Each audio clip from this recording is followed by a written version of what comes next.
This is the Asia Trade. I'm Shery in Tokyo. I'm Haidi Stroud-Watts in Sydney. The top stories this hour. Asian equities are set for a positive start after most US stocks gained despite Nvidia's slump. A hot Tokyo inflation reading this hour could put a BOJ rate hike back on the table. Kamala Harris defends her policy shifts in her first sit-down interview as Democratic nominee, while polls show her sustaining momentum against Donald Trump in key states. Plus, the ANZ CEO Shane Elliott set to face a grilling from lawmakers today over the bank's dealing and conduct scandals. Before we get to all of that, we do have industrial production numbers breaking out of Korea today and really sort of looking for the implications when it comes to further pressure for the Bank of Korea to cut rates as soon as possible.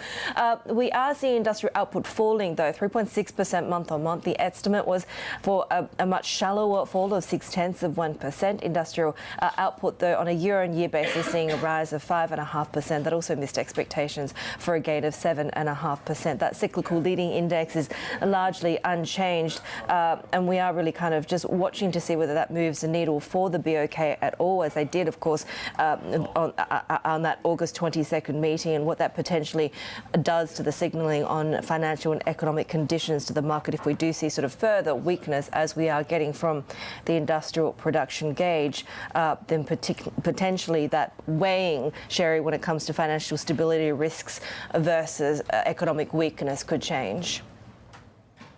Plenty for investors to watch on this Friday. Of course, we have industrial production numbers out of Japan as well. You mentioned the Tokyo CPI earlier. We have jobless rate, retail sales numbers as well. And of course, we'll be watching on Friday from the U.S. the core PCE index. And of course, that's the Fed's preferred inflation gauge to really get a sense of where the U.S. economy is going. We're getting encouraging signs. The second quarter GDP numbers revised upwards, growth of 3%. Instead, it was estimated earlier at 2.8%. So we're seeing some pretty positive signs when it comes to giving a little bit more leeway for the Fed to start cutting rates. Yeah, and of course we are really looking ahead to the Fed's preferred gauge of inflation and what that potentially tells us as to what the priorities are going to be going forward, right? That sort of uncertainty of whether they will ease or not into the last sort of 3 months of the year has been removed, but still quite a bit of concern and uncertainty over what it means in terms of certainly the scale and the magnitude of what we're potentially getting. So if you take a look at, I guess, you know, the sort of dual mandate, if you will, and what we see as unemployment levels sort of on the rise, but still quite a bit of strength in other parts of the economy as well. So mixed messages from the economy, and certainly the Fed will be very kind of interested to see what the direction goes to is from here. A dual focus for investors as well when it comes to the movements of the markets, right? I mean, there's so much laser focused on what's happening in the economy with where the Fed goes, but at the same time, where AI investments go with Nvidia, we're still reeling from the results because Nvidia kept going down in the overnight session, and we actually saw the S&P 500 finished unchanged, not to mention that the tech-heavy NASDAQ actually fell. You're seeing U.S. futures coming online like this, and remember, the Dow has been more immune. I mean, we are at another record high, and we continue to watch oil prices, geopolitics, of course, and supply dynamics playing into that market.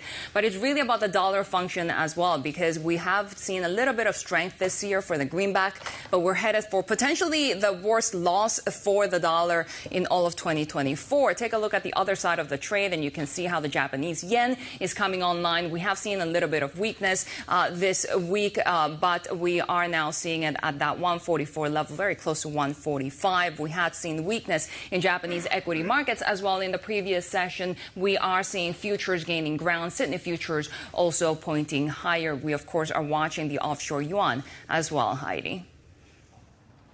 Let's get some analysis. As you say, this sort of bifurcated view on markets. Shery, Ron Tenpo is the Chief Market Strategist at Lazard, and he joins us now in Sydney with us. So really great to have you here in person and really good to see you. How are you viewing kind of the narrative at the moment? Clearly, some of the uncertainty has been taken off the table when it comes to Fed. We saw that almost inevitable disappointment in Nvidia, you know, kind of building on the impatience that investors have on the AI story now. Yeah, so when I zoom back out and look at the context in the U.S., I think it's a really positive story. I mean, we just talked about briefly, Shery talked about the GDP number. The biggest part of that GDP number to me was the increase in terms of personal consumption going from a 2.2, 2.3% growth to 2.9, so much stronger consumption than expected. And if I also look across the different retailers, it's been interesting watching through earnings season, Walmart seeing no signs whatsoever of a deceleration, but pointing out that some of the higher income customers were migrating to Walmart because of value consciousness. And then obviously we had the dollar store reports overnight in terms of Dollar General, which was saying that their customers at the lower income levels are basically running out of money each month. So there are a lot of conflicting signals, but when I look at the macro data, I see an economy that's produced over 190,000 jobs per month since the beginning of 2023. I see an inflation rate that has decelerated significantly. And it looks to me like a healthy economy where the Fed can start cutting rates, not because of recession risk, but because of disinflation. Yeah, and that's sort of the dual mandate chart that we had up earlier, which potentially, sees a bit of a lot of sort of warning signs, given that inflation, the preferred gauge of inflation, is still higher than where they'd like it. Unemployment has been trending higher, but it sounds like you don't expect, you fully buy into soft landing, no recessionary risk, or few recession risks at this point. I think recession risk is low. There, you can never say never. Yeah. There's always a risk that the economy decelerates and goes from decelerating from strength to being outright weak. But if you look at the consensus growth expectations for the U.S. this year, they've actually ticked up even before the GDP revisions to 2.5% for the full year. Most economists would say that real GDP potential in the U.S. is 1.75 to 2%. So 2.5% is very strong. And I would also just remind people, we're well into a rate hike cycle. The Fed raised rates 525 basis points. It shrunk its balance sheet $1.8 trillion. It should be expected that you would see some deceleration of momentum. And I look at it that way and say we're decelerating from a very strong economy to a strong economy. And I don't see evidence of recession risk going up materially. Having said that, there are risk factors, right? I am watching to see if low-income consumers have trouble making ends meet, watching to see if job creation decelerates for a sustained period as opposed to just 1 month in July. And by the way, if you look at next week's expectations for non-farm payrolls, the Bloomberg consensus is 155,000 jobs, so a bump back up from the 114,000 we saw in July. Would all of that, though, be supported by the fact that we're headed towards the U.S. election in November and we might see more fiscal stimulus coming from either candidate? How big of a change could this election bring? It's interesting. On the fiscal side, I do not expect much change that would meaningfully affect the economy. And just keep in mind, the U.S. GDP is $27.5 trillion. So it takes a long time and a lot of stimulus to move that supertanker. But what I do think is important is the election could lead to some very significant policy changes that have an economic impact in terms of trade policy. And by the way, just for context, historically, I've typically told investors and my colleagues that the U.S. presidential election really does not move the needle that much. Again, because of that supertanker analogy and just the magnitude of policy change it takes to change the growth rate. But in this election, the difference in proposed trade policy is very significant. And I'll just point out what I think everyone here has heard. Donald Trump has proposed a 10% tariff on all imports into the U.S., regardless of where they come from, and a 60% import tariff on products from China. And just to put that in context, the U.S. imports $550 billion a year of goods from China and $3.25 trillion of goods from countries other than China. So if you put those two together, you're talking about an enormous tax increase that would hit U.S. consumers and companies that buy products from overseas. That can be taken as inflationary for the economy, right? Is that what the transmission mechanism will also be to Asian markets, or will also be about sentiment and just uncertainty and volatility? Well, yeah, it's all of the above.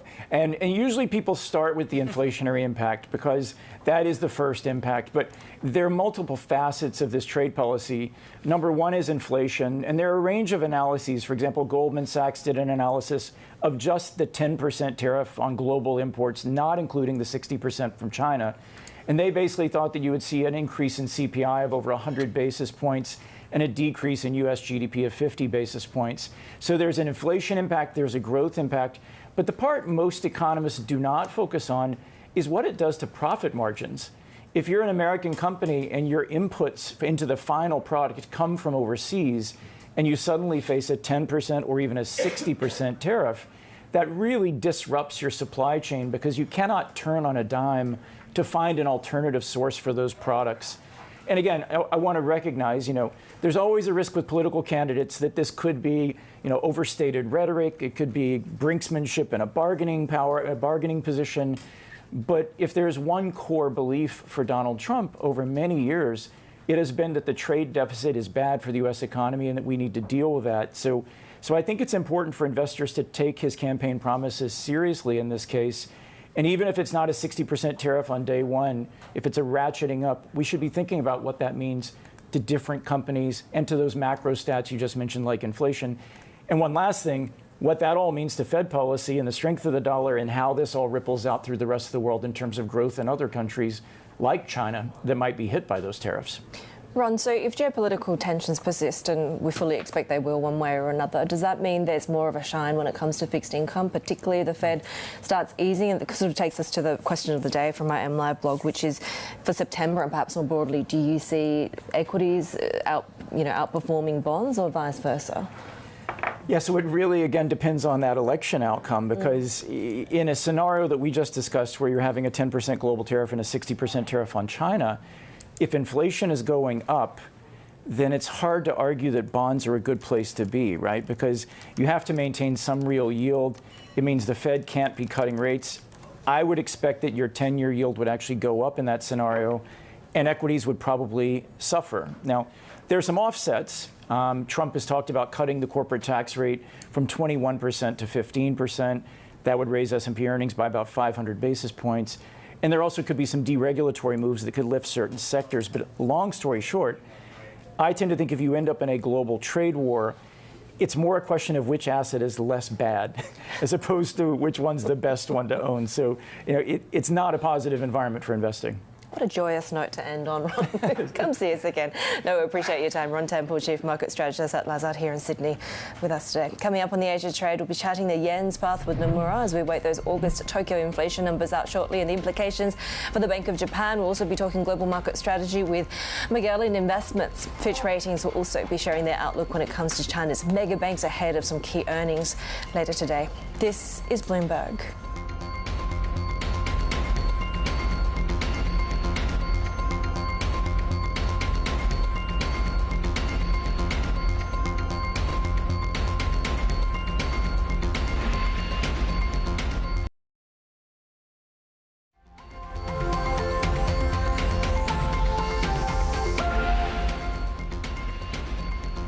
Kamala Harris has sustained the burst of momentum she brought to the presidential contest. According to a new Bloomberg News Morning Consult poll, she's leading or tied with Republican Donald Trump in each of the 7 states most likely to decide the race. For more, let's bring in Seattle Bureau Chief Anna Edgerton. And I mean, there were concerns in the beginning when Harris really threw her hat in the ring that the momentum would not be sustained. Are we seeing some encouraging signs that it will for her camp? We are, for sure, with the caveat that this is all within the margin of error. So the 3 states that really stood out to me from this poll were Georgia, Pennsylvania, and North Carolina. This is where Harris, for the first time, according to our poll, pulled ahead of Trump within the margin of error. And, it's going to be a really interesting strategy that the campaign has to run in order to win these states. They have to both juice their turnout in the bluer metropolitan areas, like, for example, in Charlotte, that would be the Raleigh-Durham Research in North Carolina, that would be the Raleigh-Durham Research Triangle and the Charlotte-Mecklenburg metropolitan area, while also keeping down Trump's margins in more rural areas. So that's going to be kind of 2 strategies that we'll see from the Harris campaign, and it's really important for her to do this in at least 2 of those 3 states that I just mentioned. Kamala Harris, of course, had also been coming under pressure to do a sit-down interview with the media. We did hear from her earlier on CNN. Take a listen. Dana, I think the most important and most significant aspect of my policy perspective and decisions is my values have not changed. My value around what we need to do to secure our border, that value has not changed. I spent 2 terms as the Attorney General of California prosecuting transnational criminal organizations, violations of American laws regarding the illegal passage of guns, drugs, and human beings across our border. My values have not changed. So clearly you can see Kamala Harris said wanting to defend this idea that her values have changed, that her policy positions have changed. Yeah, and I think the big takeaway from this is that Kamala Harris is in a very different position now than she was when she was stating some of those policies. A lot of those previous statements came from her 2020 campaign when she was trying to distinguish herself in a very crowded field, appealing to the whole swath of the Democratic Party, including the most progressive. So now she's just kind of been thrust into a general election campaign without really having to go through that primary process. So she can really tailor her message to the central part of the U.S. electorate and not just to the most progressive part of the Democratic Party. And that's why we're seeing a different expression of her values, we'll say. She's also a part of the Biden administration. So she, in part, owns what they've done over the last 4 years. Seattle Bureau Chief Anna Edgerton there. Well, U.S. National Security Advisor Jake Sullivan is touting Kamala Harris's credentials for managing the U.S.-China relationship. Comes after talks in Beijing aimed at stabilizing bilateral ties ahead of the election. We are committed to maintaining high-level diplomacy, and to this end, President Biden looks forward to engaging with you again in the coming weeks. China correspondent Min Min Lo joins us now from Hong Kong. So what did we hear there in terms of the details of how they're, I guess, presenting Kamala Harris's experience? And we know that Tim Walz has unique China experience as well in this meeting with the leadership. Yeah, so this was in the context of the press conference that Sullivan held in Beijing on Thursday after he wrapped up those 3 days of meetings with Chinese officials. And he talked about how Kamala Harris has been a key member of Biden's foreign policy team, that she has had engagements with both President Xi and Premier Li, so she's a known entity to both leaders. And this is in some ways a handshake, if you will, to China, introducing Kamala Harris and reassuring the Chinese public of her ability to helm this very delicate relationship, especially in the context of some of the criticisms that she has faced about her lack of foreign policy experience with China. She's never traveled to China in her capacity as vice president, and she's only met with President Xi very briefly at the sidelines of the APEC summit in Thailand in November 2022. So Sullivan had, over the last 3 days, been able to discuss the elections. He refused to elaborate on what the Chinese have asked him about the elections, but he said he was able to share about his experience working with Kamala Harris. And in some ways, this is a visit to lay the ground for a transition to a Kamala Harris presidency. And for some analysts, they said it's also a way to Trump-proof the relationship, to ensure that any achievements made so far to stabilize relations wouldn't get undone by a potential Trump presidency. And maybe that's why we're seeing this flurry of talks that are being set up. The two sides agreeing to get the top military officials to talk to each other. They're agreeing to talks between the commerce officials, and you have the U.S. climate envoy also traveling to Beijing next week as well, and also a talk between the two leaders as well. So we continue to hear talks about more talks to come. So was there anything concrete out of this meeting? What can we expect? Yeah, so as I mentioned earlier, a flurry of talks that are being set up in the near future. And at the same time, President Xi got to sit down for about an hour with Sullivan. And this was his opportunity to speak with someone who is the architect of the U.S. tech curbs on China. So President Xi started the meeting saying that he really hopes the U.S. will meet China halfway, that the U.S. will view China's progress so far with rational eyes. And Sullivan, on his part, was able to also hit back at some of those Chinese narratives of U.S. trying to contain China, he was able to explain the U.S. intentions that, they're really responding to the Chinese Communist Party's efforts to integrate national security with the economy, that the U.S. doesn't want China to catch up militarily, but this is by no means a form of containment, which would have looked very much like U.S. relations with Russia during the Cold War, for example. So both sides got a valuable chance to clarify their positions, even though there isn't a shift in the fundamental positions when it comes to many of these intractable issues, but it at least allows them to clear the air and prevent any accidental conflict from happening because of misinterpretation of any mixed signals or interpretation of each other's intentions in the wrong way. Yeah, we have already seen some skirmishes out there. Bloomberg's China correspondent Ming Lo there.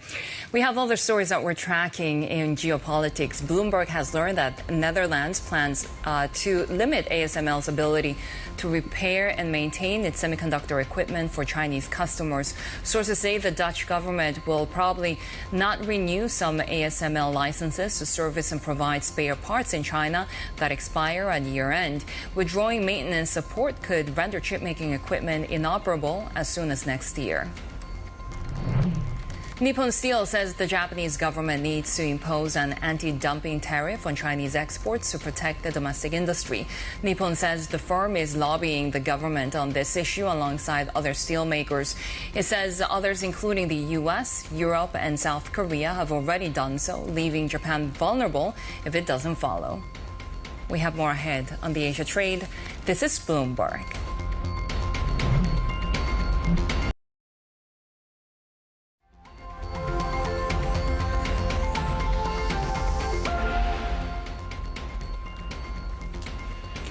Despite investor disappointment in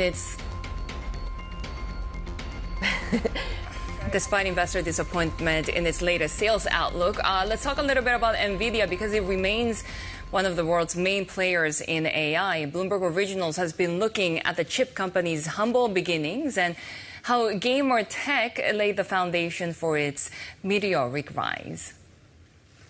Nvidia, now one of the world's most valuable companies, emerged from an industry often misunderstood: gaming. This is the Xbox. The public witnessed the first major triumph when, in 2001, Microsoft's then CEO Bill Gates decloaked his company's inaugural competitor in the console gaming battlefield.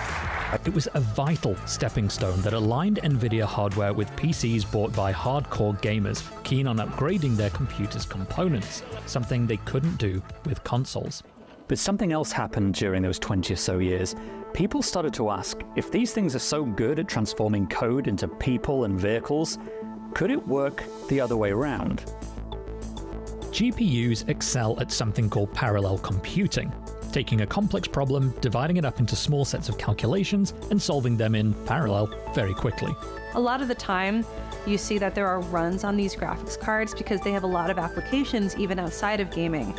More recently, companies acquire GPUs en masse for use with artificial intelligence. OpenAI's ChatGPT, for instance, uses Nvidia hardware. Nvidia became the leader it is today by advancing technology designed for games but valuable to disparate industries. It knew far in advance that to succeed, it needed gamers.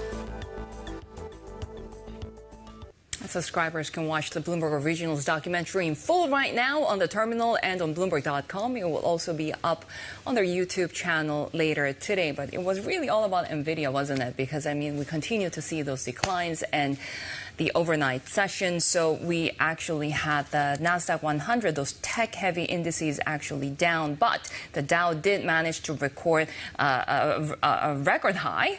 And we also had the smaller caps, Russell 2000 stocks also gaining ground. And you can see U.S. futures still remain broadly supported. Take a look at how we're setting up for the Asian session as well, because we have tons of data to digest today, including Tokyo CPI coming up, retail sales numbers, industrial production. We had the Nikkei under pressure in the last session. We might see a little bit of upside. Futures up 0.6%. We're following the Japanese yen very closely because the dollar is headed for its biggest monthly loss this year. This is Bloomberg.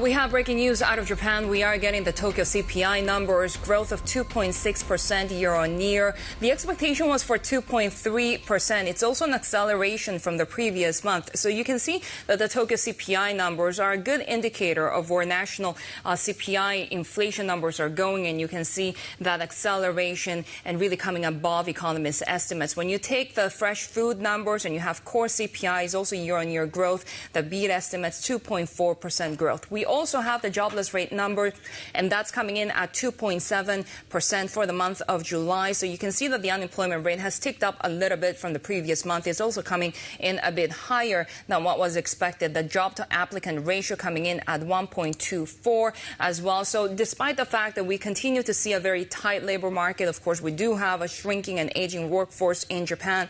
We are seeing the rate climbing slightly at 2.7% for the month of July. But it's really the Tokyo CPI numbers that we're watching very closely for where the BOJ could go from here. So take a look at how Japanese assets are trading at the moment. We had seen a little bit of weakness for the Japanese yen. Of course, a cheap Japanese yen also really raises the prices of those imports, fueling inflationary concerns. But you can see right now holding at that 144 level, very close to 145, perhaps really a function of what's happening on the other side of the trade, because we have the dollar potentially also seeing the biggest monthly loss this year, but at the same time, a little bit more strength in recent days. Let's bring in our next guest, Yujiro Goto, head of FX strategy at Nomura. It's great to have you with us. I'm sorry we can't have you here in the studio. We do have a typhoon passing by, but tell us a little bit about, I guess, the typhoon in the markets that the yen unwind carry trade has been.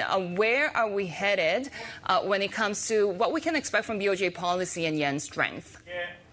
Yes, thank you very much. So I think now the short-term speculative position in short position has largely unwound, and the position adjustment has largely finished. And in that sense, we should expect the dollar yen can stabilize just around the 140, 145 range for the time being. And the next focus for dollar yen trade is clearly U.S. data, especially the non-farm payroll next Friday. And if we have relatively okay non-farm payroll data next Friday, I think we can probably conclude that the adjustment has already finished, and we can have some deep buying strategy for dollar yen or other yen crosses. But risk for job data is still exists, and if we have further deterioration in the U.S. job market, I think dollar yen can test 140 by end of September, especially around the FOMC next month. So I think job data next week will be really crucial for dollar yen trend for the next few months or so. Is it more a trend of what the Fed is doing at this point? Because from the BOJ, we keep getting these conflicting messages. We're hearing from the deputy governor also this big focus on market stability. So when it comes to BOJ policy, Yujiro, what are you gauging to be the trajectory from here? Are we going to get more hikes? I think so, because, it's true that we had a relatively big turmoil after July BOJ rate hike decision, but the market is now coming down. And also, we had all, comments from Governor Ueda and the two deputy governors since market turmoil. And all three key BOJ officials suggest the main scenario still remain unchanged, that as long as inflation gradually accelerates towards the target, Bank of Japan is going to hike to remove too much accommodation in monetary condition at the moment. And today's Tokyo CPI number we just had showed a relatively strong number both for core CPI and the BOJ-based core CPI. So this number is clearly strong enough for BOJ to still progress normalization in the monetary policy. But at the same time, we should be, we should know that the political calendar in Japan can be a little bit problem for the earlier BOJ rate hike because we are going to have LDP leadership election next month, and potentially snap election is called by the new prime minister around the end of October or early November.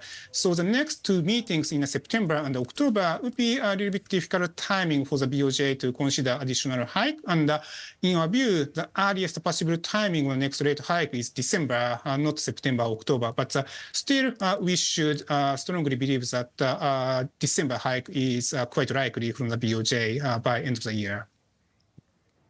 You know, in the past, we've seen almost the yen being written off as a haven currency, right? Given the momentum and the strengthening now, do you think that role is going to take on a more important focus, particularly as we get into events like the US election? Yeah, I think that's likely because clearly sensitivity of the Japanese yen to risk brokerage like S&P or VIX, those are changing over the past 6 to 12 months, and now both JPY and the Swiss franc are viewed as kind of safe haven currencies, appreciating against any market shock, weaker equity, and so on. And in this regard, the yen's safe haven status is now recovering again, especially thanks to BOJ's rate hike and rate cut by other central banks. And in this regard, political uncertainty can increase into Japan's potential snap election and US presidential election. So those uncertainty will make it difficult for carry trade and short position to increase that much relative to first half of this year. So if we have a good US data next month, next week, for example, we can expect the dollar yen to rebound, but the next peak of dollar yen is quite likely to be much lower than the previous dollar yen peak, around 160. So 148, 150, those small rebound is possible if the US data is good, but still trend is now turning to more positive Japanese yen against other major currencies in our view. Do you think that periods of return volatility are going to be sort of more of the new norm when it comes to currencies, in particular when it comes to the yen? Do we need to be worried even, as the recovery from the carry trade unwind has already played out? Yeah, I think, again, a short-term position was already washed out, and in the near term, quite small stability is expected. But what we should expect is when the market stabilizes and the volatility declines and investors want to, embark on the carry trade type positioning, we should expect Bank of Japan to consider additional hike, earlier hike. That's a message what the BOJ officials sent us over the past 3-4 weeks. So Bank of Japan is now more sensitive to yen weakness, and also, Deputy Governor Uchida-san said Bank of Japan may not hike as long as market is unstable, but this means when the market stabilizes, Bank of Japan should consider additional hike. So lower volatility and stable market means more BOJ or earlier BOJ hikes. So that will discourage any kind of yen short position accumulation going forward in our view. Yujiro, super quick, before we let you go, we have talked about a cheap yen potentially being attractive for these foreign investors coming in, maybe more M&As happening. Does it have a reverse impact as well on the level and strength of the yen? Because we, of course, have seen 7 and I holdings as well, and that being really discussed lately. Yeah, I think yen stabilization may discourage some, foreign M&A inflows into Japan, but still, I'd say yen is relatively cheap from the historical standard, and also, Japanese economic outlook looks healthier than before. So I think this can still attract some more M&A inflows into Japan, and which can strengthen the supply demand of the Japanese yen and support JPY gradually. And also, it's important that, for Japanese exporters, current assumption dollar yen is just around 145. So this level is not that bad level for Japanese exporters neither. So I think this yen strength is somewhat discouraging new investment, but still, I think healthy Japanese economic momentum can attract some more foreign inflows into both M&A and also Japanese equity market into next year. Yujiro, Goto, great to have you with us, head of FX strategy on Nomura. We'll be looking forward to having you in the Tokyo studio once the storm passes. But Japanese authorities right now warning of more landslides that may be triggered by Typhoon Shanshan that has now been downgraded to a tropical storm, but it's really churning slowly across the country. It's weakened after hitting land, but dumping record rain in some parts of Kyushu. Here in Tokyo behind me, you can also see the rain. Our breaking news editor, Gareth Allen, joins me with more. How bad is the situation across the country right now? Yeah, as you said, it's a miserable morning in Tokyo today. There are heavy rain warnings out for around Tokyo and the surrounding prefectures, Saitama, Kanagawa. The typhoon itself, as you said, is stalled. And as of about 45 minutes ago, the latest update from the weather agency is that it's still over Kyushu, and that's testament to just how slowly it's moving, and it has been weakening as it's moving across. Trajectory is still towards Shikoku and then on towards Western Japan, Osaka region, but as we can see, it is weakening gradually as it moves across as well. So the damage may not be quite as severe as we initially thought. Yeah, so do we sort of have an idea of the how widespread the impact is, and as you say, the levels of damage from here? Yeah, that's right. In terms of impact, I mean, there is the transport situation at the moment. The main Shinkansen, the bullet train line between Tokyo and Shin Osaka, is shut down completely today. There's no trains moving on that. Flights, Jel said a moment ago, there are 287 flights cancelled today. It's affecting about 18,000 passengers.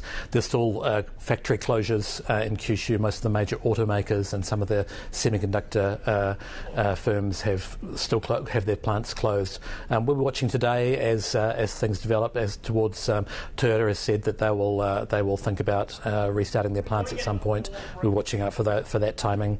But yeah, production we've probably lost. In the Kyushu region, probably a couple of days of production has been lost. So there's certainly an impact on the economy from that. Our breaking news editor Gareth Allen there. We have more ahead on the Asia trade. This is Bloomberg.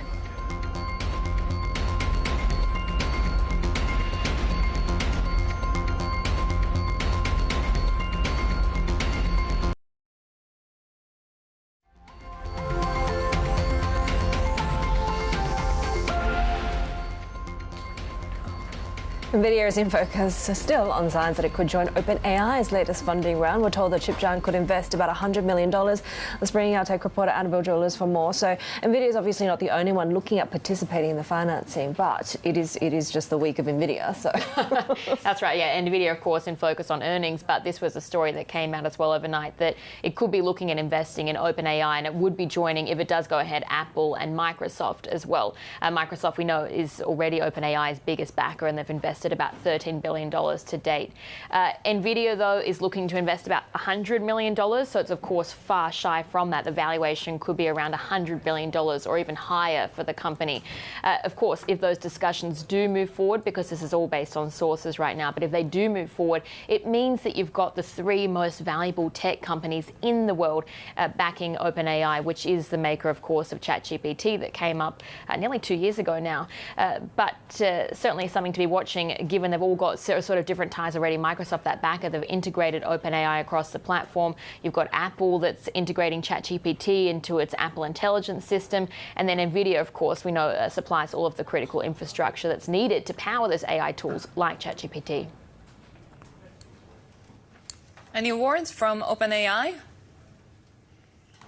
Actually, OpenAI has discussed the possibility of raising further financing. That's, again, according to sources. But what we understand is that the CFO, Sarah Fry, sent out a note on Wednesday talking about the company looking to seek fresh capital.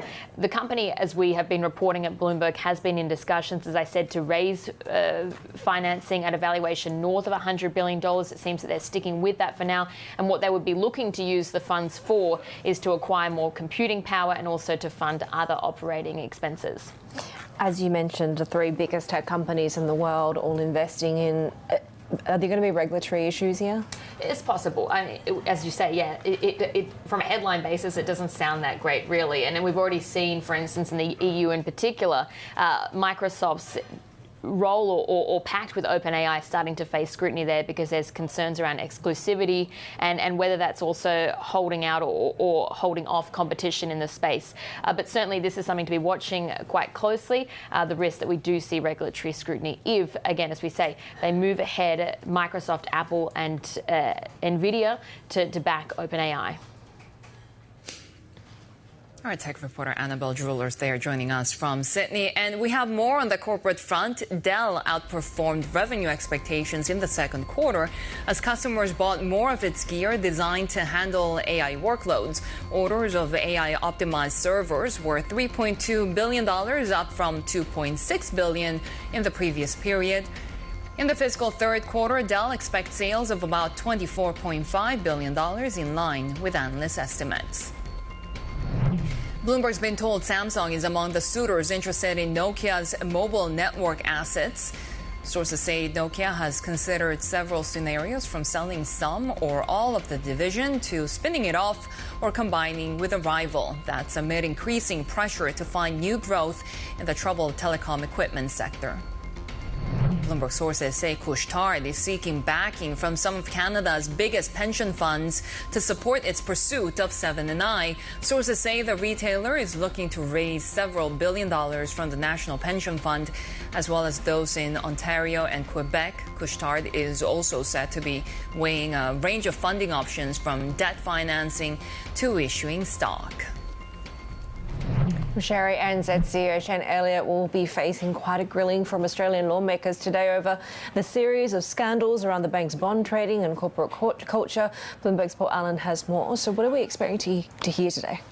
Well, this is the Economics Committee. These hearings can be brutal because it's not just a chance to get information out of the banks, it's a chance to hold them to account. And of course, this is a very fertile ground for voters. So we see MPs often engaging in a bit of theatre here. So it's into this febrile atmosphere that the ANZ CEO steps. And of course, ANZ under investigation by the regulator ASIC right now for allegedly inflating bond trading data to help it win mandates. There were some problems with how it handled a government bond sale last year, and some traders have been fired for or suspended over misconduct. So this is risky for ANZ CEO Shane Elliott. He could still become a casualty of this scandal, particularly if he's not prepared. And we saw a number of banking CEOs who weren't terribly well prepared during the Royal Commission into misconduct into the banking industry a few years ago. So things can get embarrassing very quickly.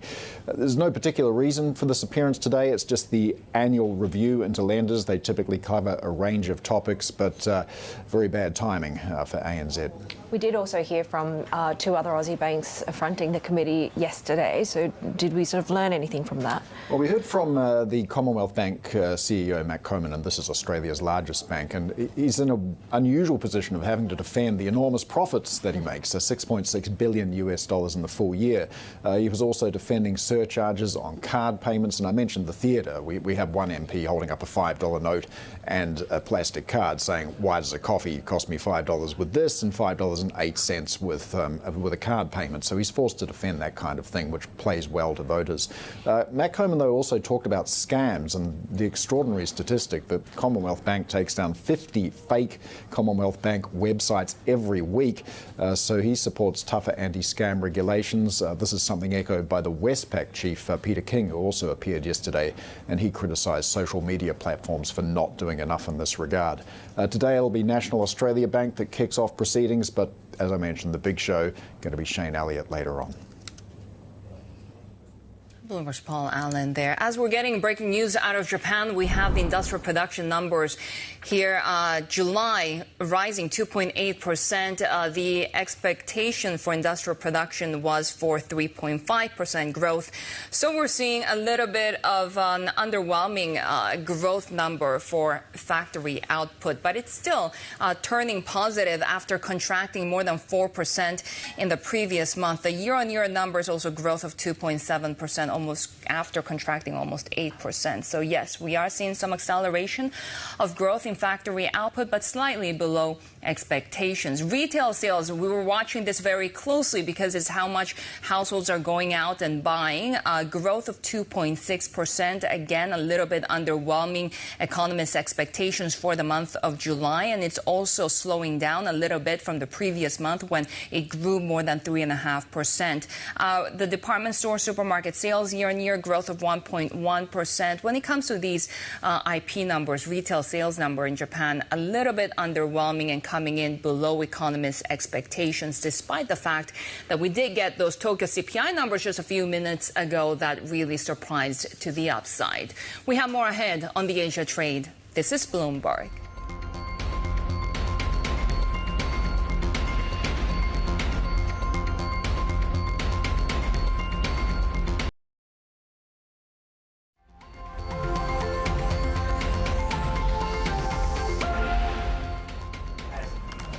Take a look at how we're setting up for this final Friday session of the week here in Asia, as we're just a few minutes away from the start of cash trading across Australia and other major markets, including Japan. We are seeing quite a bit of upside there, which really that sort of rebound play after some upbeat US data suggesting that soft landing story is still intact. We had that fall in treasuries, the US economy, the GDP numbers showing growth of 3% last quarter, and that's sort of propelling some of the further optimism for futures in Australia, in Japan, and also going into the start of trading in Greater China. Hong Kong futures are also higher as well. So we are also watching, of course, some of the impact when it comes to the weather circumstances in Japan. The sort of Typhoon Shanshan now downgraded to a tropical storm, but that could have certainly a repercussion when it comes to broader productivity today and perhaps on trading volumes as well. We did also see Tokyo inflation picking up as well. So that sort of suggests, certainly signals that the BOJ will stay on that normalisation path when it comes to interest rates as well. Watching some of the gains that we see across the yen as well. S&P futures, we're looking up by just about 0.1%, but certainly if we see the extension of this rally in the Friday session, that will be the best month for US and global stocks since June. So much of this, despite the investor disappointment in the numbers out of Nvidia this week, so much of this still comes down on that soft landing sort of balance being achieved by the Fed against the backdrop of easing expected throughout the course of the rest of this year, Shery. Not surprising, we have seen that weakness in the dollar, right? I mean, we saw some strength this week, but we're still talking about the biggest monthly loss for the greenback this year, and that is really on expectations that the Fed will be cutting those rates in September. And not surprising, given that we have seen that data that shows resilience in the U.S. economy, second quarter data showing that GDP has been revised upwards, 3% annualized growth from 2.8%, and really being personal spending the main growth engine for the U.S. economy. When it comes to spending, not so strong here in Japan. Retail sales surprising to the downside, growth of 2.6%. The estimate was for higher growth. And perhaps one of the reasons could be, as you mentioned, the August Tokyo CPI number surprising to the upside. So we're seeing prices continuing to rise and people really not spending that much. We have seen the offshore yuan, though, on track for its best month of the year, really a function of dollar weakness. We'll have the market opens in Sydney, Seoul, and Tokyo next. This is Bloomberg.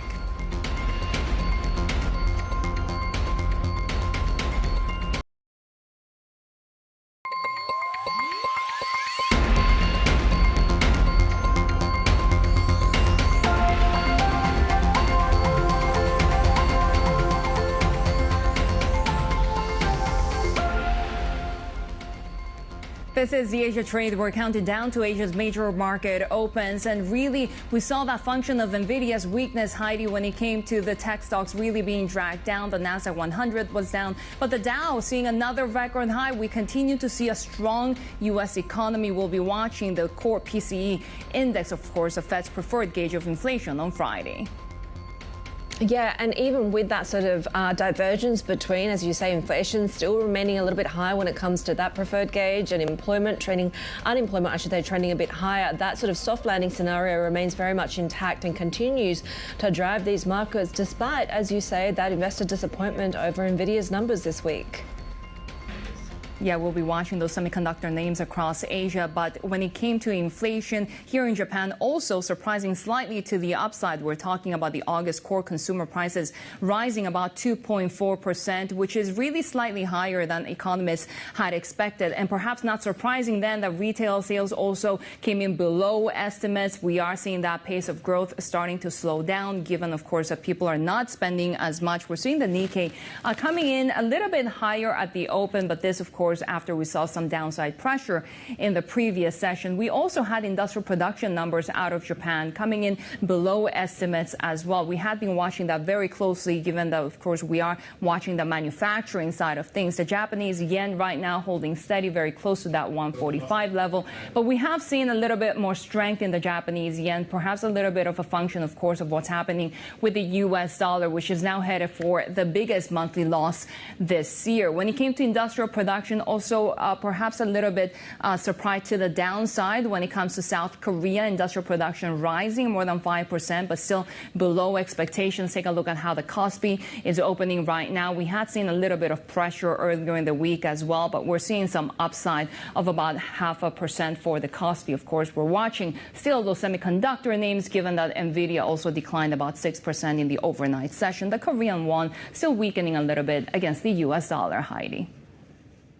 Take a look at how we're setting up when it comes to just the first few minutes of trade here in Australia this Friday. We'll be watching the big banks as we have the ANZ CEO, Shane Elliott, fronting up to that parliamentary committee, really being, no doubt, asked some tough questions throughout the course of that session when it comes to corporate culture, that scandal around the bond trading issues as well. We've already heard from the likes of CBA in the previous session. We are seeing sort of a modest climb into the session, if you will, about 1/10% at the start of the staggered open. We're also waiting to hear for a potential announcement out of Star Entertainment as well, this beleaguered casino operator, with that report, the Bell report, being delivered today. We're expecting to get that reaction from Star. There's a trading halt there and saying that they intend to address the financial and liquidity position there. Shery. Yeah, let's bring in our next guest, Haidi, who's bearish on AI tech and chip equipment as well. Britney Lam is head of equities, long short, Magellan Investments. Britney, great to have you with us, because you've put that in your notes and then you said, don't think many people will like me after this. It seems to be the consensus call that everybody really likes these big tech names. Is it the valuations that you're not liking? What is it? Thank you so much for having me, and what an intro that I'm the biggest bear out there and anti-consensus. The truth is, I think when we look at tech, like most cycles, there's always an up and a down. And the key thing that drives, it really doesn't matter if it's AI, if it's smartphone, the cycle, what matters is the same, which is that you'll see the peak when the sales growth momentum peaks out. And in Nvidia's case, it actually did peak out in terms of sales growth year-on-year numbers, actually back in fourth quarter last year, and in its gross margins at first quarter this year is 78.4. So I'm not saying that I'm the biggest bear out there now. I hopefully someone else would support me in saying that, because once you've been through enough cycles, you just want to be cautious enough in the back of your mind. So I always use this as an example. I was talking to your colleague Lizzie a few weeks ago. I said, if we're at an AI party, everyone's had a drink at the punch bowl. I said it was midnight a few weeks ago, and then after Nvidia's results, I feel like it's 1 a.m. So do we really want to be the last person to leave the party? I think that's where the momentum is really starting to lose out into next year. Yeah, I mean, Nvidia has become such a big mover in the broader markets and the broader momentum trade, right? But what about those Asian suppliers that lead to Nvidia to actually make those AI chips? We're talking about the SK Hynixes, we're talking about TSMC. When it comes to the supply side of things, is there enough out there, or are we going to continue to see that momentum when it comes to sales for these businesses and just the broader tech space in Asia? I think that's the concern, is that because even Jensen Huang was saying that we have abundant supply. So meaning we're no longer in the tight supply versus demand situation. So there will be two issues, or should I say headwinds coming along. One is if you have more supply coming up, you really don't have the pricing power, which to begin with, we have slimmer margins compared to the 70+% we see at Nvidia. At TSMC is guiding at 53 long term. You're looking at Hon Hai, which is a single digits on the OEM side. So my point is, if we get squeezed, or if you don't think Nvidia is going to be doing all that well and it's going to steam is coming off, then the Asia side will feel it even more so. And on the demand side, I always do ask that question, is does anyone really have an ROI for the cloud capex. We've been spending so much. The number has been thrown around up to almost $1 trillion over the years up to next year in total. So where is it all going to go, and who's actually going to be able to use it? We've been waiting for a few things. I think even at the Computex meeting one is a killer app. As a consumer, how are we going to use it, and how are the suppliers going to monetize it? Or even on the cloud guys, when they provide it, let's say on YouTube, how are they going to charge it on an advertiser basis? So all these details need to be addressed, I think, at some point.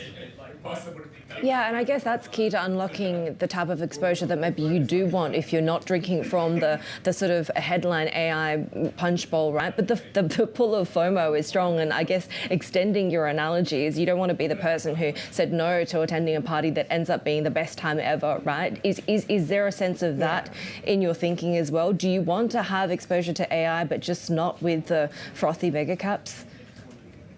Exactly. I think it's important to split it down. That's partly why I love my job, which is I get to find pair ideas to be long and short. But I do caution my friends that are in the industry that if you can't do that, then I would rather play other things that are more laggard. So because, like I said, it comes in a cycle. So let's say AI or servers were the first to feel the rise in growth.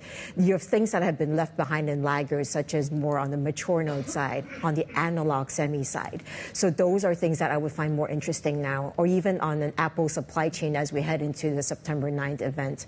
I think there are more other things within tech that are safer. So let's say if we're at a party, I love saying that, we will be switching you from the AI booth over to the Apple booth. I don't think I've ever regretted not going to a party, to be honest. But I wanted to get your views on what's outside of the tech and AI universe, right? So taking a look at this chart, which obviously shows just how expensive the mega caps have been, but also sort of how much they've started to kind of lag compared to, some of the other kind of stocks within the S&P universe that perhaps haven't benefited as much. Do you think the rally is broadening? And what else do you like at the moment? Oh, absolutely. I do find a very interesting question because we're heading in a few key events. I think that has been driving this positioning shift, not just in the U.S. but in Asia as well. I think the key one is, of course, the Fed meeting in September. That is either going to be 25 or 50% cut, basis points cut. I personally go with 50, just because I think they will, like a FOMO, they'd rather do it sooner than later and not be behind the curve. So now we're pricing in 4 cuts this year and 5 cuts next year. So if I just look at it from a past experience perspective, again, it's all cycle driven. Usually when the first rate cut happens, that's when equity markets tend to peak out. So I do think that there should be a rotation out of things that have been leading, which has been AI and growth driven stocks, more towards quality, more towards cash flow. So I'll be looking at things that are more stable, that can pay you a dividend. So if I throw in what has happened so far in the China earnings season, anything that even shouted a hashtag buyback has actually seen the share price increase, like Mengniu yesterday, like JD. I think things that can show that they can generate cash flow and pay that back to a shareholder, those will be rewarded from a share price perspective. So I think the Fed cycle, in terms of heading into a rate cut, that we do need to see cash flow generative businesses take over as well in terms of leading the market, outperformance. Britney, has Japan peaked out a bit early in early July, given, of course, what the BOJ is doing at the same time? Yeah, I think that great unwind trade was painful, but again, I think we're so short-minded that August recuperated so fast. But I do believe that on the macro perspective, the thesis has changed. So we see that the yen has fallen back below 145. I do think that the rate cut cycle, because of the U.S., will have an impact subsequently on the relative rate spread. So tactically, I'm actually in the near term more positive China versus Japan.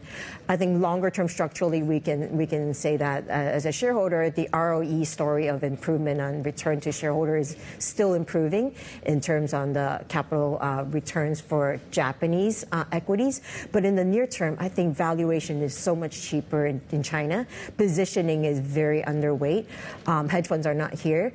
And we've actually seen inflows month to date so far in August for Chinese equities, especially on the H shares, versus we've seen outflows in tech and even in Japan. So I am cognizant that there may be some short-term alpha opportunities in China versus Japan.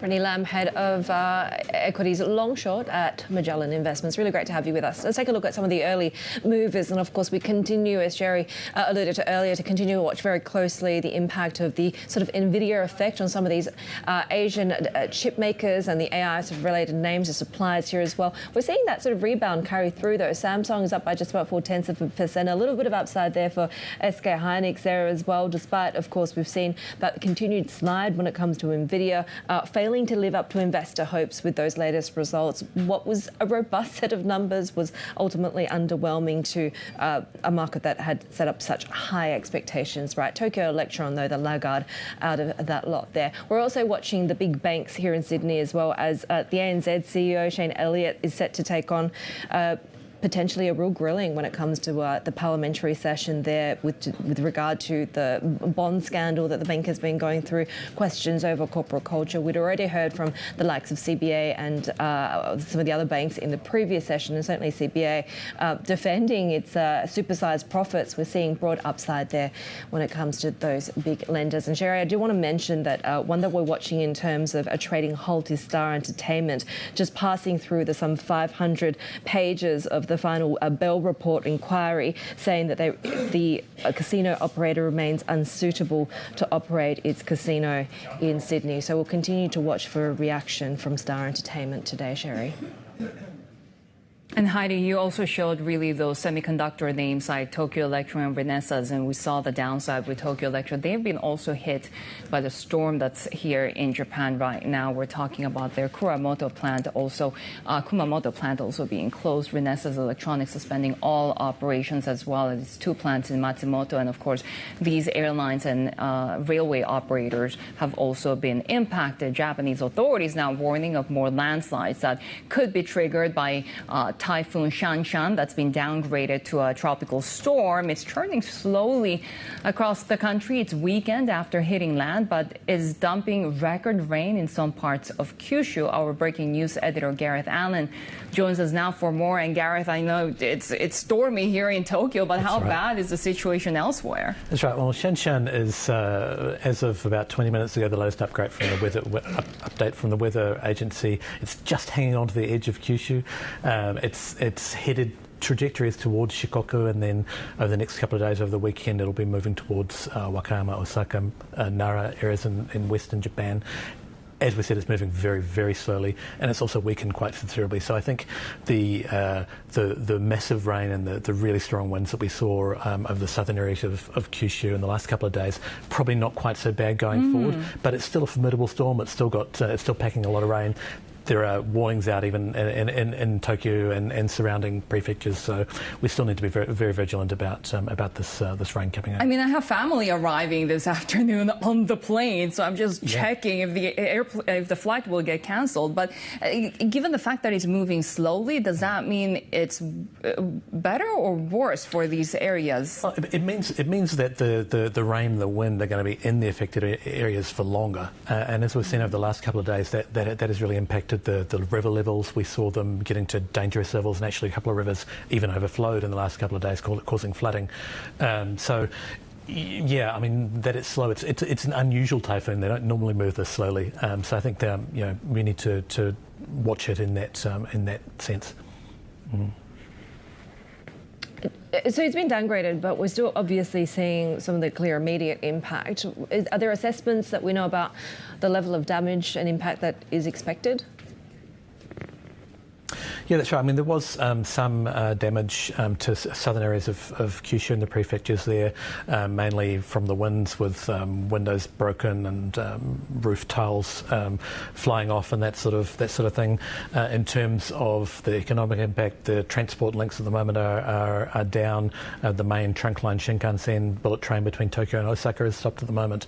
There's many other train services, highways closed. It's affecting air travel as well, and hopefully, Shery, your parents will be able to make it in.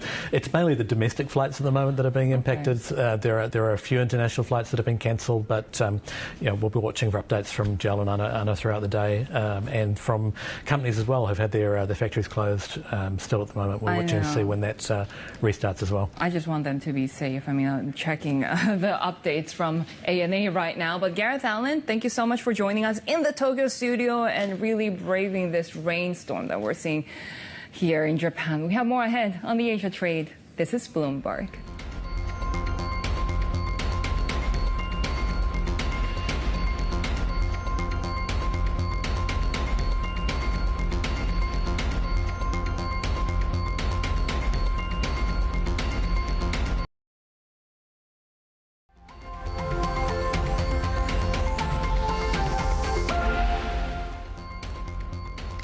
The new poll suggests Kamala Harris has sustained the burst of momentum she injected into the presidential race following the Democratic National Convention. The Bloomberg News Morning Consult survey has the Democratic nominee leading or tied with Republican Donald Trump in each of the 7 states most likely to decide the election. The poll was conducted across those battleground states after last week's DNC. It also suggests that Harris has narrowed or reversed Trump's advantage when it comes to key economic issues. Well, US National Security Advisor Jake Sullivan is touting Kamala Harris's credentials when it comes to the management of the US-China relationship. It comes after talks in Beijing aimed at stabilizing ties ahead of the election. We are committed to maintaining high-level diplomacy, and to this end, President Biden looks forward to engaging with you again in the coming weeks. Our China correspondent Min Min Lo joins us now in Hong Kong. So what was being said in terms of Harris's experience when it comes to Chinese leaders? We know that her vice presidential candidate has perhaps more experience when it comes to China. Yeah, so Sullivan said at a press conference on Thursday in Beijing that Kamala Harris is a key member of Biden's foreign policy team, that she has had engagements with President Xi and Premier Li, so she's a known entity to both of them. And these were the clearest remarks yet from a senior U.S. officials to establish Kamala Harris's foreign policy credentials, given her lack of experience, as you said, when it comes to interactions with China. She's had just a brief contact meeting with President on the sidelines of the APEC summit back in 2022 in Thailand.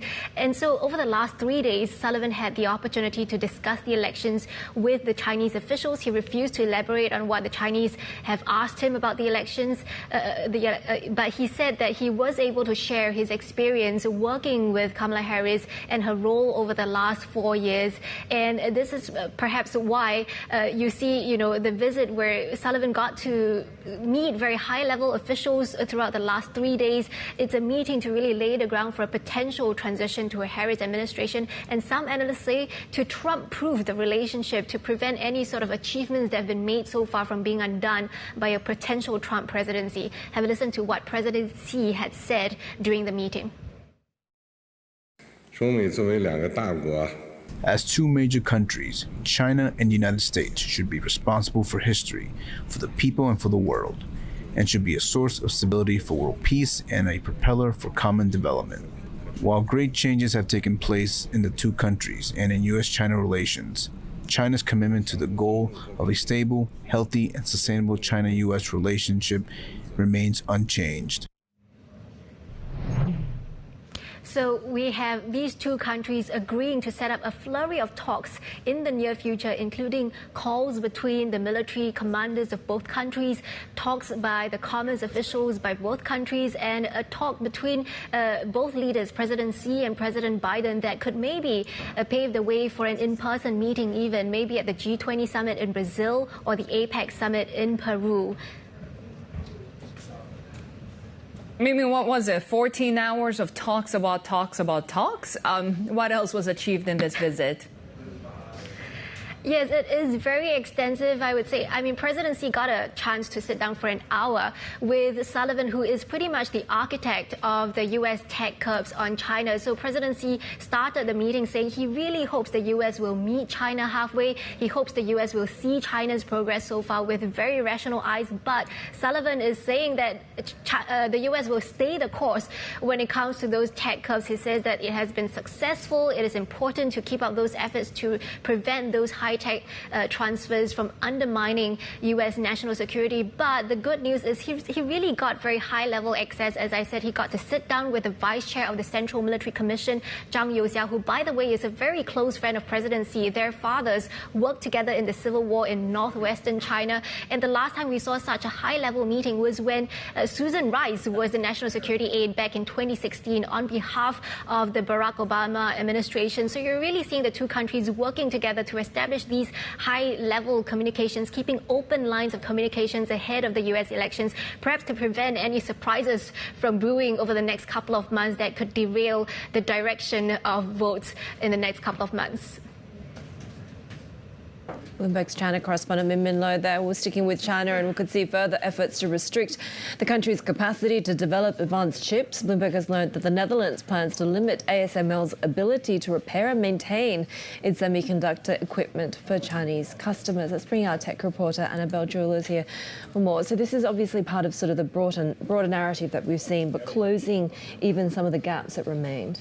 Yeah, and this has actually been quite a sticking point, really, because I think it's really important to put it into perspective just how important it is to service the machinery that the likes of ASML make, because it's so intricate and complex and difficult to service that someone or a company like ASML would even send its own engineers to be embedded in fabrication or fabs, essentially. So they need to be serviced at a really regular cadence, and if you're not servicing them, say even after a year, the machine can totally become inoperable. Now, these ASML machines, we know that they're critical to the likes of Huawei and SMIC to develop advanced semiconductors. Without having these machines in service, it's going to be very, very difficult for them to make further breakthroughs in their semiconductor technology. But it is a signal that certainly the Dutch government, which could actually not renew certain ASML licenses to service and provide spare parts in China when they expire at the end of this year. That's what our Bloomberg Scoop said, rather. That's certainly a sign that they're really facing a lot of pressure from the US government. What about pressure on the ASML itself? Yeah, well, certainly this is going to be, of course, a big question, because a company like ASML makes maybe 20-30% of its revenue from China. And we had earlier reporting from our Bloomberg intelligence team saying that that would likely stay in place. But of course, if you're removing a key customer base, it's very much a moot point. But ASML is really at the center of China's chip-making ambitions. And so we'll be waiting, of course, for any sort of reaction from the company on this. Our tech reporter Annabelle Jewellers there. We have more ahead on the Asia trade.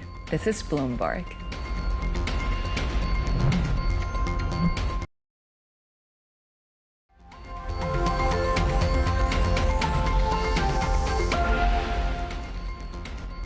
Take a look at how we're tracking as we get into the Friday session, and largely we're seeing that sort of carry through of the eco-driven rebound that we had in the previous session. So many sort of record highs either near or at for global equities, but the Nikkei 225 is really diverging from the rest of the pack there.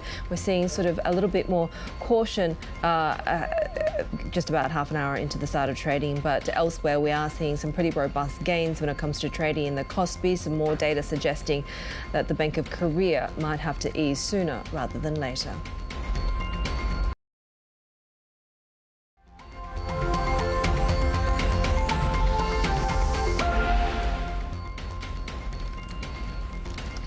Take a look at Asian markets as we head into the end of this week, and we are seeing kind of most of that Nvidia-driven loss largely fading. We're seeing most equity benchmarks there in the green now. The Nikkei 225 seeing a little bit of flip-flopping between gains and losses, but modest gains at the moment. Those inflation numbers that we saw really contributing to more confidence when it comes to the case for BOJ normalization and rate hikes. The Tokyo inflation data that we had exceeding estimates. We also saw some downside when it comes to output data from Korea, and that could potentially encourage an acceleration of easing expectations for the Bank of Korea there. The Kospi trading higher by about 0.4%. We're seeing mostly upside, though, for those AI and chip maker related stocks here in Asia, despite, of course, the continued loss that we see in Nvidia and some of the pullback that we see in the big US mega caps as well.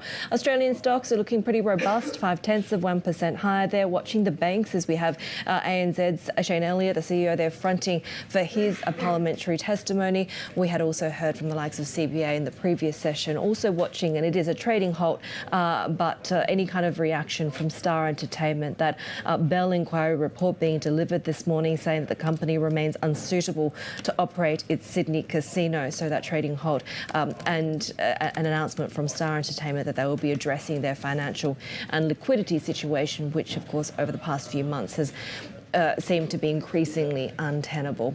But take a look at what we're watching when it comes to the month end, right? Japan has been a clear laggard when it comes to these rising markets. The Topics has yet to recover from that July slump. And Shery, in a lot of senses, that huge sell-off and the unwinding of the carry trade seems to be almost forgotten at this point, but you can see still some catch-up to be done. And I do wonder if further volatility is ahead, given that the data looks like it's pointing at the BOJ, having to keep moving up.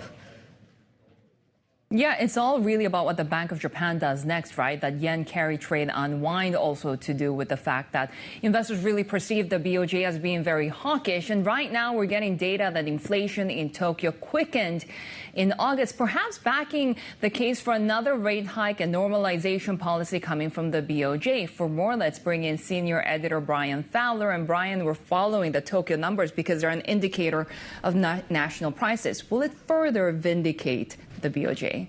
Yeah, Shery, I think it absolutely vindicates the BOJ's July 31st rate hike. As Haidi mentioned, the number came in a little bit faster than the consensus estimate. So I think it keeps the BOJ on the path. We don't expect the BOJ to do anything anytime really soon. We don't expect any sort of change in policy in September when they meet.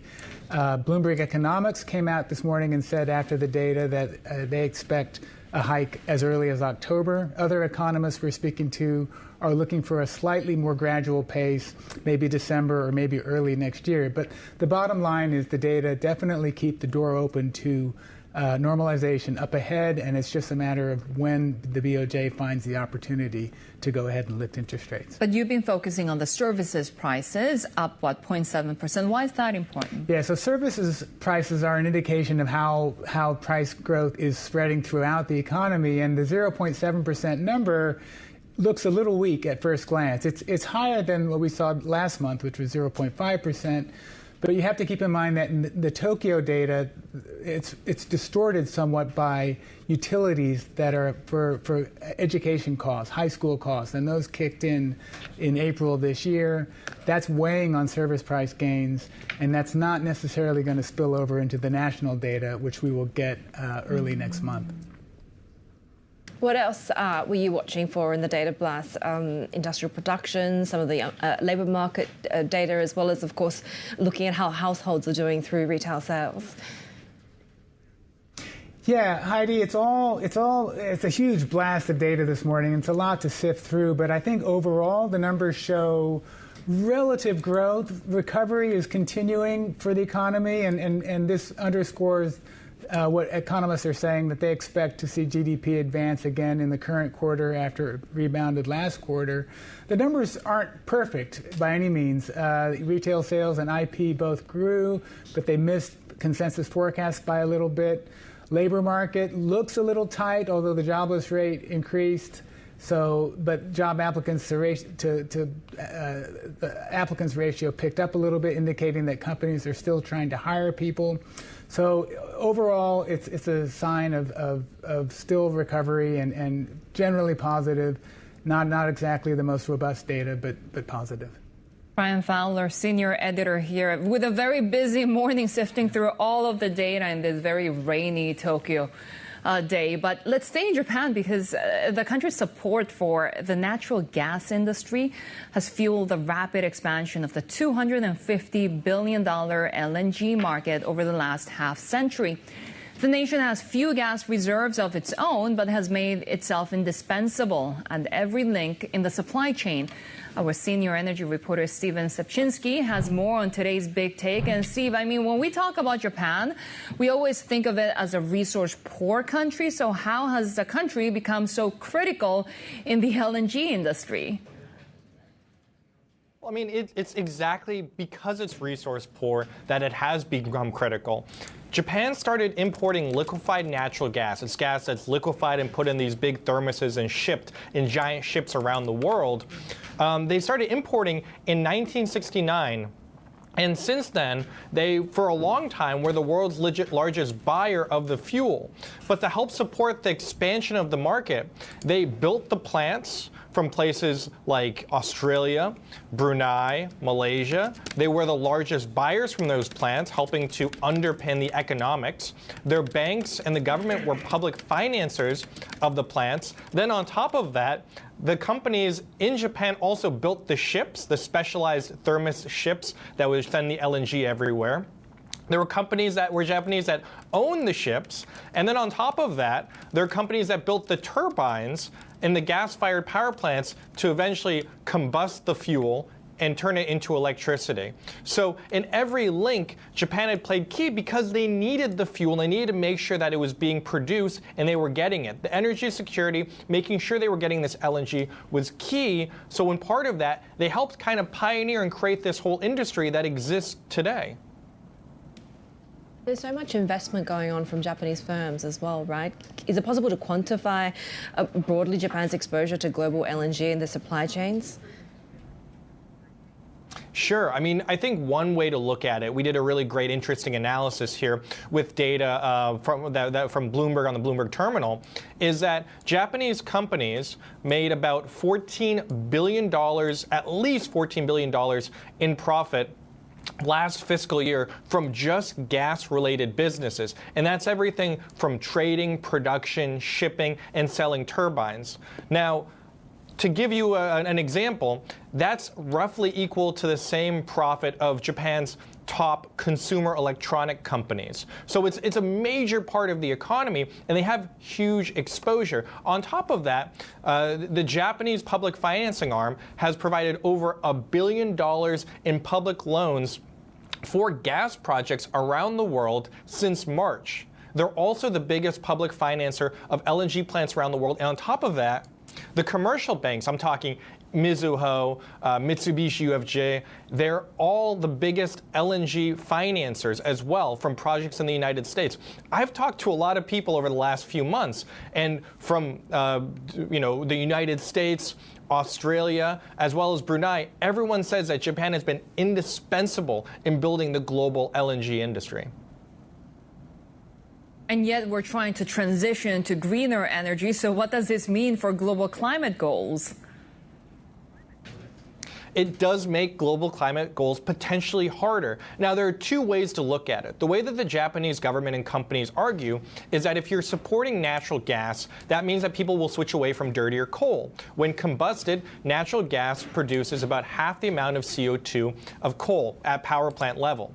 But there is a risk, right? The problem is if you build all this gas infrastructure, if you're financing gas power plants in Thailand, and you're financing gas infrastructure in India, the risk is that these countries are shifting funds and shifting focus on gas when they should be investing in renewables. It potentially locks them into using gas for decades when other experts like the IEA says that we should be stopping investment in new gas supply essentially immediately. So that's the risk. Are you actually using gas as a transition to a greener future away from coal? Or are you locking in countries to using fossil fuels for longer, potentially missing climate goals like net zero by 2050? Senior energy reporter Stephen Stepczynski there with today's Big Take, and you can get more on that story. Terminal subscribers can have a look on NI Big Take, or you can check it out as well at Bloomberg.com. More ahead on the Asia trade. This is Bloomberg.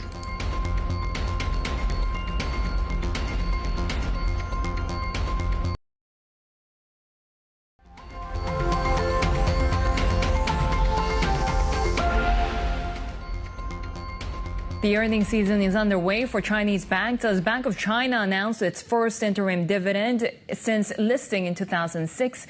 Even as profit growth slows, China's largest state banks are heeding calls from regulators to boost investor returns after markets sold off. And that's adding further pressure, Shery, on lenders as they're called on to support the flagging economy while struggling with record low margins and bad loans. And later today, we'll be getting some of those numbers from the rest of the Big Four. And those shares have surged to multi-year highs this year on dividend bets. Let's bring in Grace Wu, who's the head of Greater China Bank Ratings at Fitch Ratings. Grace, really great to have you with us. So give us your views on how you see this sector at the moment. Obviously, there's been some upside from the dividend play there, but the fundamentals when it comes to exposure to Chinese property and deterioration in loan quality, do they remain the biggest concerns here? For us, from a ratings perspective, it's always about capital. So the fact that the profitability is now weaker will definitely impact the bank's ability to retain capital. If we look at the net interest margins, for example, in the first half, that has contracted, although it looks like there's some signs of stabilization in the second quarter. That said, the loan momentum is still quite weak, especially in terms of retail lending, which tends to have higher margins. So we still see profitability pressures ahead into the second half this year. How much risk is there associated with sort of sector funding across the property sector, right? Because that's largely been quite limited. Yeah, if we look at the loan sort of breakdown, it's been the longer term sort of infrastructure project related type of lending that's been driving the overall loan growth. In terms of loans to developers, for example, that's still quite muted. And with repayment pressures on residential mortgages, the mortgage balance for most banks is flat, if not slightly down. So all of that is pointing pressure to overall loan growth. For the full year, we're expecting somewhere between 9 to 10% growth in 2024. We have seen a lot of optimism for Chinese banks as really investors are trying to hunt for yield in the Chinese environment right now. How is monetary policy really playing into that? Yeah.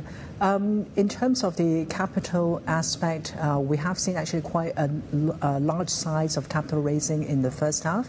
But a lot of the capital raising this year and for the rest of the year, we believe is mostly for refinancing instruments that were issued back in 2019.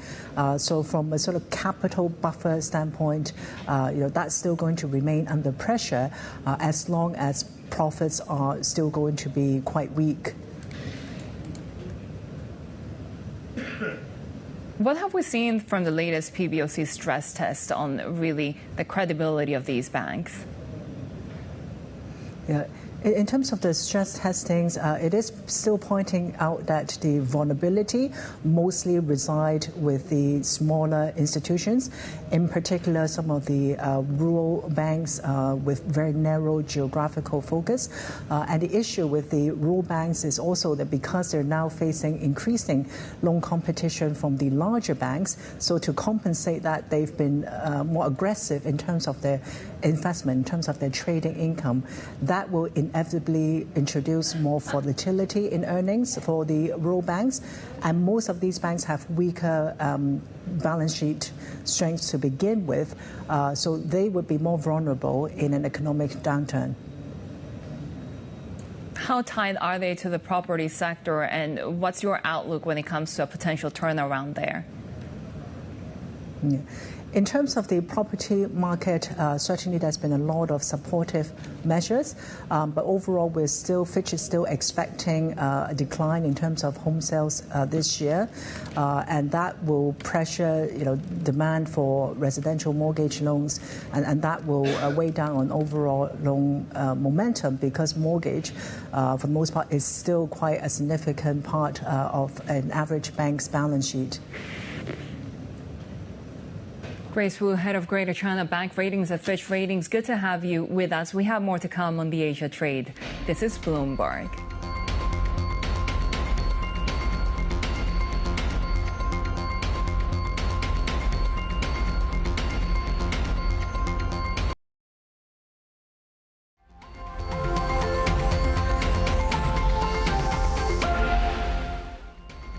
take a look at how some of the Asian chip makers are faring. We are seeing that sort of recovery more broadly when it comes to the Asian session, but certainly some of the big Asian names that had seen that kind of sympathetic reaction to the Nvidia disappointment are faring quite well at the moment. Samsung Electronics seeing a little bit of upside of close to 1%, also upside for SK Hynix.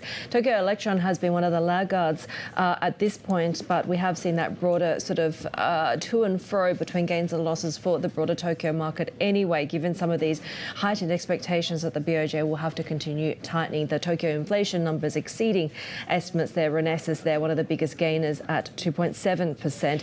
Nvidia shares, of course, have slid this week on that tepid forecast. The snags when it comes to the Blackwell chips as well, and investors have really just grown very used to stellar earnings. So despite those robust earnings, it was that disappointment that really played through, particularly when it comes to the sales outlook as well.